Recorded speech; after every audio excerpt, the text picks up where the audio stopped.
All right, y'all, we are on part 2 of the gumbo. And again, this is my second time making gumbo. The first time I made it was in Copperas Cove, Texas, and I did use okra. But a lot of Louisiana folks say that is not the proper way to do it because everybody don't put okra in their gumbo, okay? So I went ahead and, as y'all saw in the first video, I already did my chicken. Now we're doing the sausages, beef smoked sausages. We do not eat pork around this parts like that. I don't have oil because I don't fry a lot. So I went ahead and used avocado oil with my flour to make my roux. And as you can see, this is what it starts off looking like. Now, Louisiana folks say the blacker the berry, the sweeter the juice. And they say that if it ain't dark, it ain't gumbo, and that ain't real roux. And a lot of them say that they don't even use Felix. What is it called? Felix something. They don't use that. They just put extra if they want the thickness of it. And I'm about to tell you why I agree with that. Because if I need extra, thickness to my gravy, I just add extra flour. But anyway, as y'all can see, the color is turning. And it's getting a little chocolatey. Now, I'm going to tell y'all something. That seafood stock, it cooked literally almost 2 hours, okay? And then for this roux, it felt like I was over that kitchen stove. I was burning. Like, it was popping on my ass, y'all. It felt like I was over that kitchen stove for like almost an hour, like for real, for real. They say it should take like 20 minutes, but the real down south heavy Louisiana folks that's out there with the alligators, they said that it's supposed to take almost 2 hours to make your roux because your roux supposed to be chocolate, looking like Hershey chocolate like this. And I got it like that. And I was really, really proud of myself because the first time that I ever made roux, it didn't come out this dark. So that made me know I did it wrong. But anyway, I went ahead and added the Holy Trinity that they call it. The Holy Trinity, that's all the bell peppers, all the colors. And it looked like beauty. It looked like beauty. So what I did with mine is I literally started to, of course, stir it up. I did add some garlic to the pot at this point.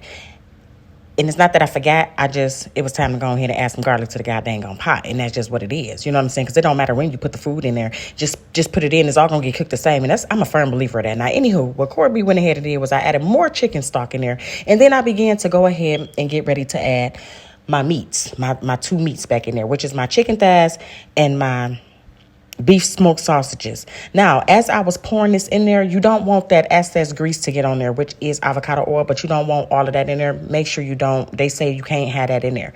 Pour more stock in there. And that's exactly what I did. I kept pouring because now at this point you want it to be soupy. I added my onions, my green chives in there. That was fresh from the deli.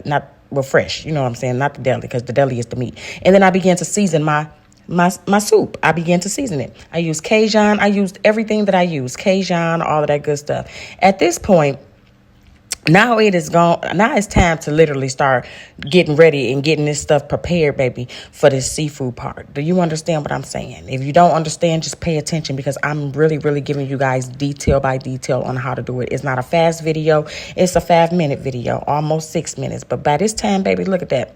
Pot smelling good kitchen coming up on a Tuesday. I think it's a Sunday. Anywho, I began to season my shrimp. These are Argentina shrimp, wild caught. We don't do farm raised around here because we ain't got time. We just ain't got time for no man-made shit. So I went ahead and used some Cajun seafood boil. I did use seafood boil seasoning.